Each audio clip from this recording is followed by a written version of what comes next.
네, 안녕하세요. 썸머입니다. 이번 영상에서는 오랜만에 나르시시스트와 연인 관계이신 분들을 위한 영상을 만들어 봤어요. 바로 이제 나르시시스트와 왜 자꾸 관계가 반복되는가에 대한 이야기입니다. 제가 1대1 코칭을 하면서 나르시시스트가 그 사람이 나쁘고 못됐다는 것을 알지만 이 관계를 끊지 못하고 계속해서 학대자와의 관계가 계속해서 이어진다는 거였어요. 그래서 이번 영상에서는 좀 구체적으로 왜 우리가 이 학대자를 끊지 못하는가, 왜 이 학대자로부터 벗어나지 못하고 자꾸 그 사람이 궁금해서 그 사람 페이스북을 보고 인스타를 보고 카카오톡 프로필을 보고 또 막 염탐을 하고 또 찾아오면 또 만나고 왜 자꾸 이 사람과의 관계가 이어지는가에 대한 그런 영상을 좀 만들어 보려고 합니다.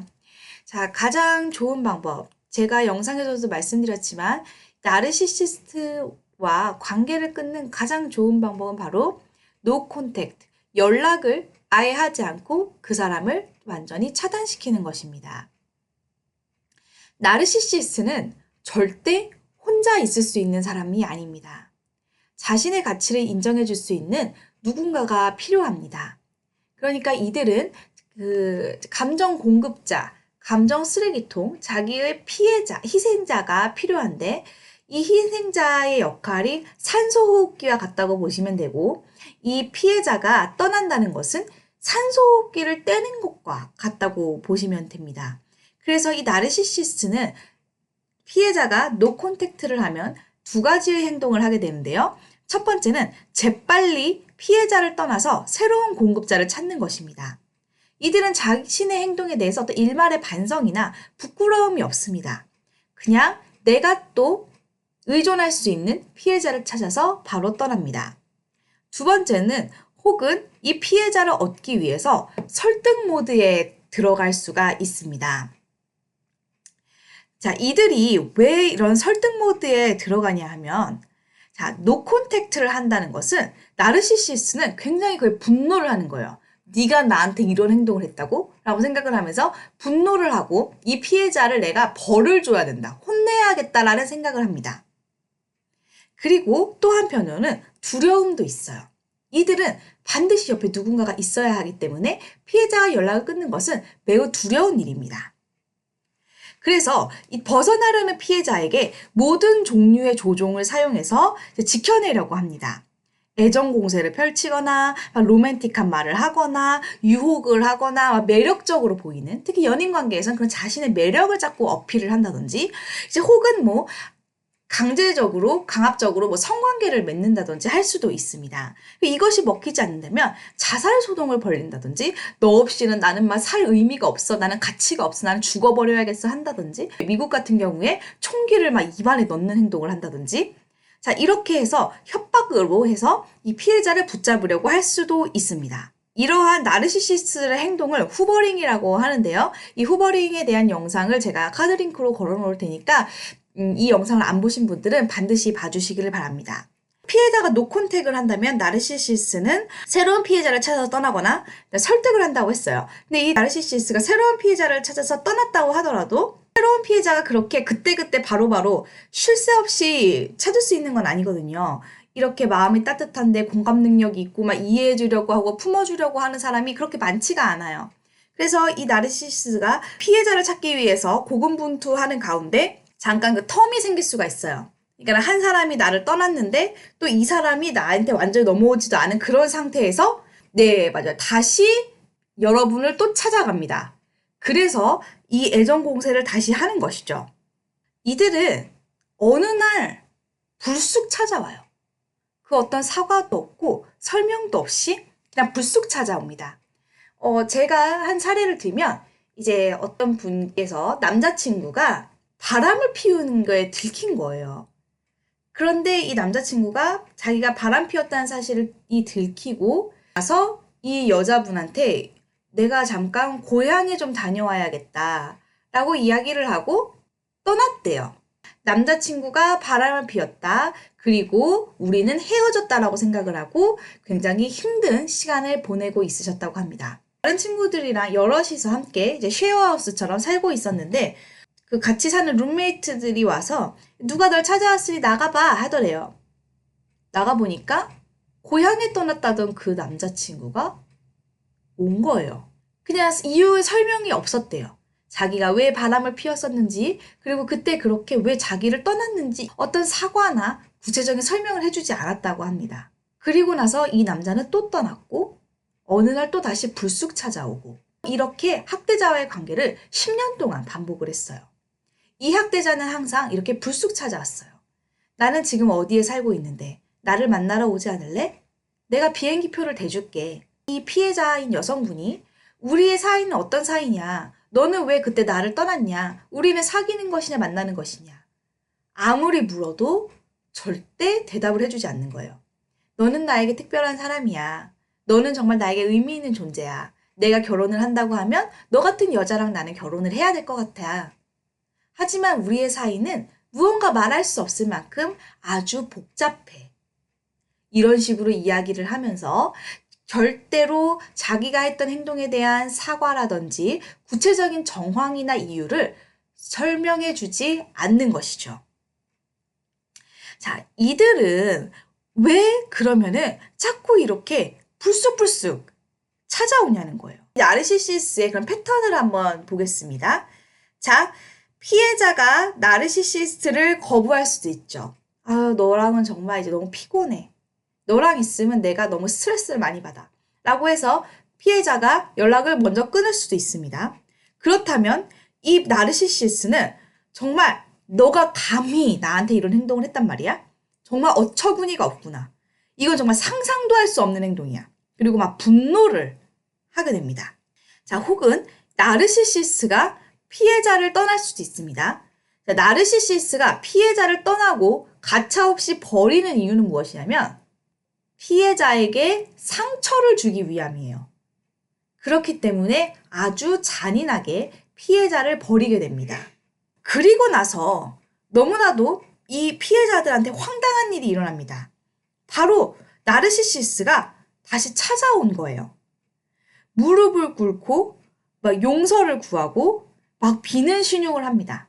어린아이와 같이 펑펑 울기도 하고 내가 얼마나 잘못했는지, 내가 무엇을 잘못했는지, 내가 앞으로 어떻게 할 것인지에 대해서 구구절절 설명하기도 하고 애걸복걸을 하기도 합니다. 나는 이제 제발 그만 좀 가라고 하지 말라고 해도 이틀 내내 전화통을 붙잡고 절대 끊지를 않고 집 앞을 찾아오기도 하고 여러분들이 수신 거부를 하면은 이메일 계정을 여러 개를 바꿔가면서 계속해서 이메일을 보냅니다. 사무실이나 기숙사의 프론트 데스크에 선물을 놓고 가고 내가 너희 뭐 사무실 근처에 있는 어디 카페에 앉아서 너를 기다리고 있어. 혹시라도 잠시 시간이 되면 혹시라도 퇴근을 한 후에 잠시 이곳으로 와주면 안 될까? 여러분들이 답을 무시하면 내가 오늘 뭐 밤 10시까지 그곳에 앉아서 하염없이 너를 기다렸는데 너는 나에게 찾아오지 않았구나. 내가 뭐 얼마나 잘못했는지 막 구구절절절절 얘기합니다.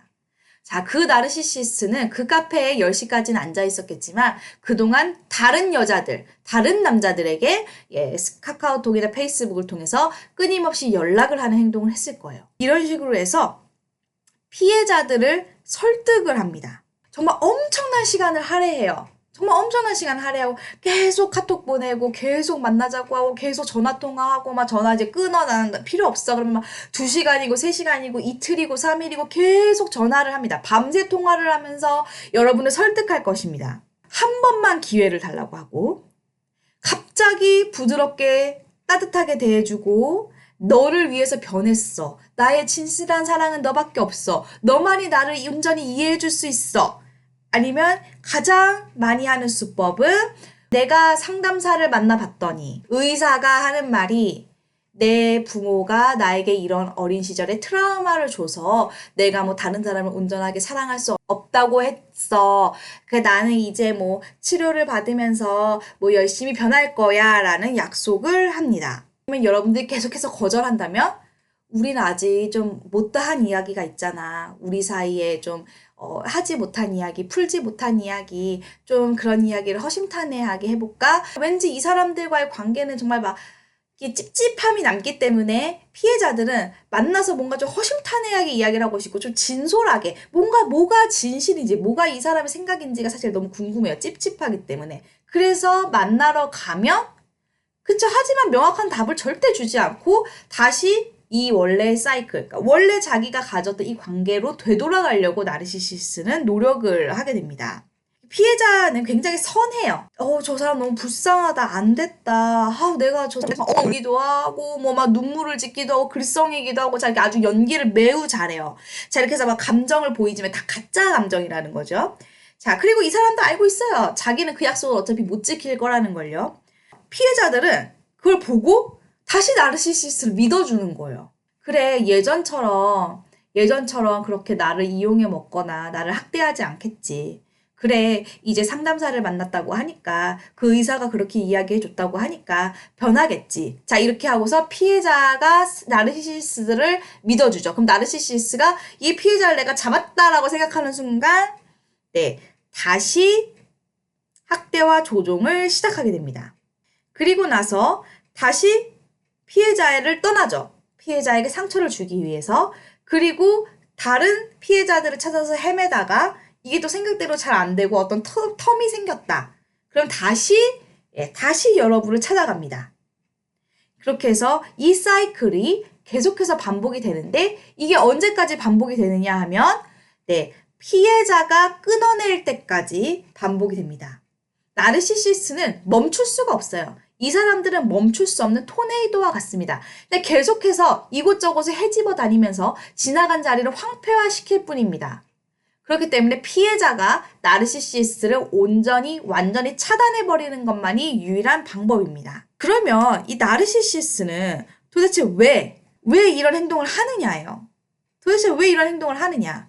제가 이 자료를 준비하면서 생각이 났었던 게 뭐냐면 제가 이제 며칠 전에 아이랑 같이 이제 캠핑을 갔어요. 저희 이제 사는 동네는 이렇게 바다가 없고 그냥 조그만 연못이랑 호수가 많아요. 그래서 이제 거기에서 낚시를 하는 사람들이 굉장히 많아요. 수심이 얕고 잔잔해가지고 물고기가 굉장히 잘 잡혀요. 그러니까 어린이용 장난감 낚싯대로 찌를 던져도 잡을 수도 있는 정도예요. 저희 아이가 이제 그 형아들이 낚시하는 게 너무 궁금해가지고 이제 어쩔 수 없이 이제 그 낚시하는 걸 저희 구경을 할 수밖에 없었어요. 조약돌 같은 걸 던지거나 아니면 이렇게 찌를 왔다 갔다 살아있는 이렇게 물고기나 뭐 지렁이인 것처럼 이렇게 흔들흔들 하면서 물고기를 유인합니다. 그러면 이제 물고기가 그 찌를 물죠. 그러면은 확 낚아채가지고 물고기를 딱 잡아요. 그럼 물고기가 막 팔딱팔딱 뛰고 그러면 이제 막 거기는 삼촌이나 아빠들이 막 사진 찍어주고 뿌듯합니다. 자, 그리고 나서 이 물고기를 어떻게 하죠? 네, 다시 방생해줘요. 그리고 나서 이 아이들은 또 어떻게 하죠? 네, 또 다시 낚시줄을 또 던집니다. 그러면 자, 이 아이들이 낚시를 하는 이유는 무엇이죠? 그 과정 자체를 즐기는 거죠. 손맛이라고 하는. 자, 이것을 즐기는 게 낚시죠. 나르시시스가 피해자를 자꾸 찾아오는 행위가 바로 이 낚시와 같다고 제가 생각을 했어요. 자, 이런 사이클은 나르시시스가 되게 살아있다는 걸 느끼게 해주고 스릴감을 주고 그리고 낚는 순간 승리감을 맛보게 딱 되는 것이죠. 자, 그리고 나선 다시 동일하게 학대를 하고 잔인하게 버리고 자, 이 과정 그리고 다시 찾아오고 다시 학대를 하고 잔인하게 버리고 찾아오고 그러니까 이 피해자가 거부하면 거부할수록 나르시시스트를 거부하면 거부할수록 이 나르시시스트는 더 끈질기게 매달립니다. 피해자가 욕을 하거나 저리 꺼져 하거나 막 차단을 하고 자, 거부하면 거부할수록 이 나르시시스는 더 울고 불구하고 찾아오고 꽃바구니를 선물하고 나 너 아니면 죽을 거야 막 죽어버리겠다고 하고 그리고 나서 피해자의 마음을 얻으면 그때 더 큰 성취감과 더 큰 승리감을 얻기 때문이에요.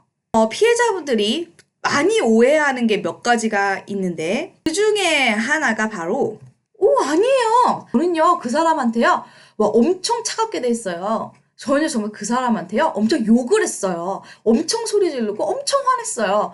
아니면 제가 막 이렇게 막 기분 나쁜 문자를 보냈어요.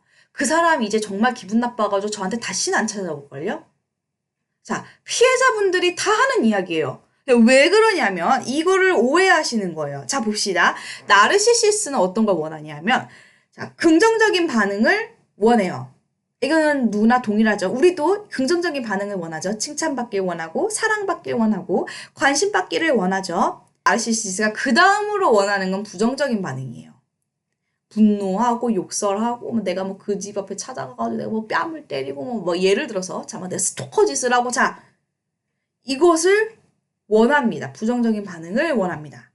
그리고 이들이 가장 싫어하는 것, 가장 두려워하는 것은 바로 무반응, 자기 자신이 차단당하는 것입니다. 사람들은 긍정적인 반응을 원하고 그 다음에 차라리 무반응이 낫죠. 그리고 부정적인 반응, 누가 나한테 찾아와가지고 욕하고 분노하고 해봐요. 자, 그것은 정말 맨 꼴찌일 거예요. 하지만 이 나르시시스는 그게 다르다는 거예요. 이들은 어떤 방식의 반응이라도 얻기를 원합니다. 여러분들이 어떤 반응을 해준다면 그것은 나르시시스를 여러분들이 공급할 뿐이에요.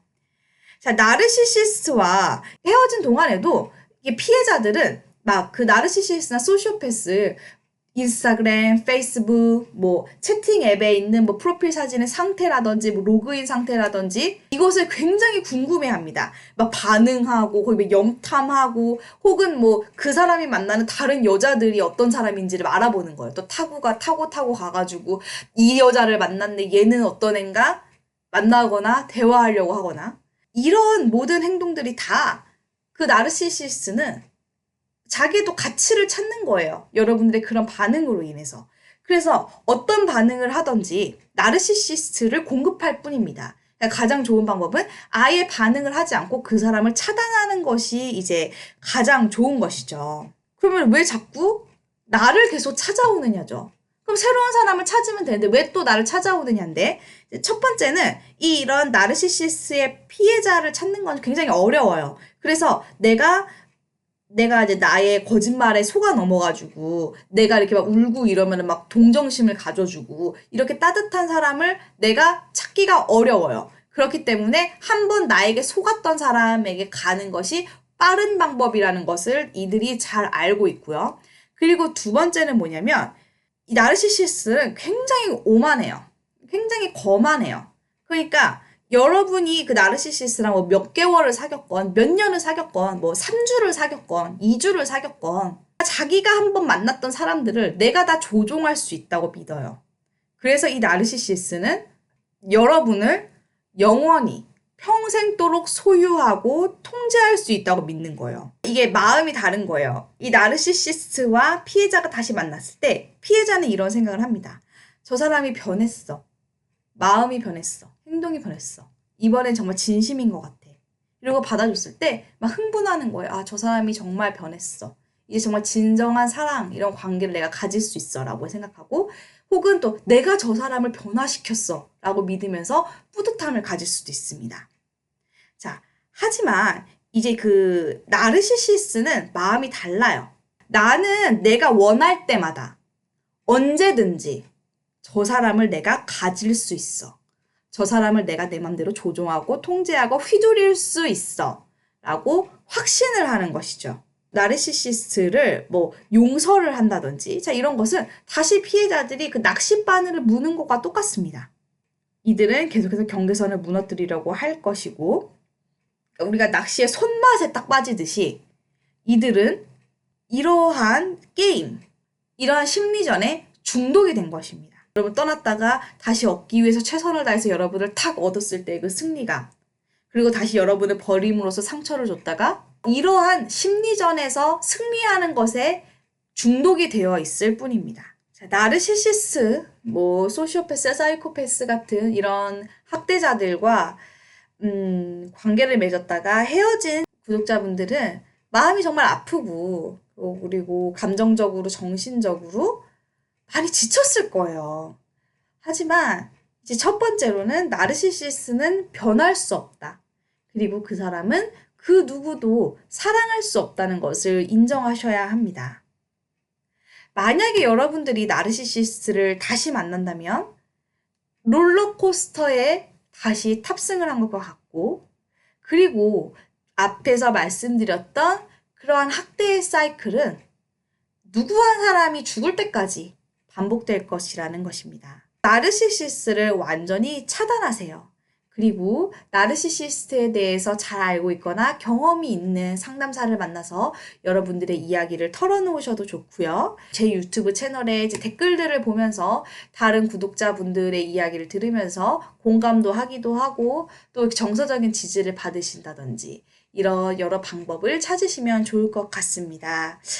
이 영상이 나르시시스트 연인으로부터 학대를 받았고 데이트 폭력으로 인한 트라우마라든지 혹은 저 사람이 분명히 나쁜 사람이라는 것 같지만 왠지 이 미련을 끊을 수 없고 이 관계가 끊임없이 반복되는 분들께 조금이나마 도움이 되셨기를 바랍니다. 끝까지 들어주셔서 감사합니다.